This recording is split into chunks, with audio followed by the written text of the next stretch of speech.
North Carolina's Josh Stein is one of more than 20 attorneys general across the country opposing the Trump administration's plan to amend its anti-discrimination rules in the Affordable Care Act.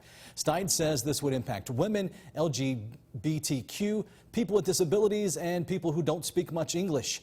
WNCT's Dylan Huffman has been looking into this, joins us in the studio with more. Yeah, Ken, Stein, along with 21 other attorney generals, sent this letter to the Department of Health and Human Services. In it, they say the Trump administration is trying to undermine Section 1557 of the Affordable Care Act, which says when it comes to health care, you cannot discriminate due to race, sex, religion, age, or disability.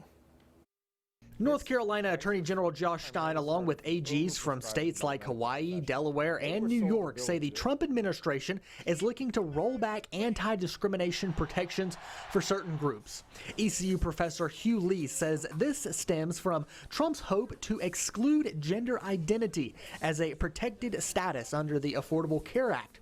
The Affordable Care Act says when it comes to health care, you can't discriminate due to race, sex, religion, age, or disability. Lee says the president's plan looks to cut cost and to avoid providing any special rights or protections to transgender patients. In a statement, Attorney General Stein says health care is a right, and he will do everything in his power to protect the health care of all North Carolinians. Here at home, Democrats and Republicans are divided when it comes to health care. John Nix is the executive vice president of the North Carolina Federation of Republican Men. Health care, first of all, is not a right, it's a privilege. We as Americans, we have the best health care anywhere. Everybody wants to come here, they don't want to go somewhere else. This is a great place to live. Charles McLawhorn is the president of the Pitt County Democratic Party. I think these groups are being singled out really because they are different.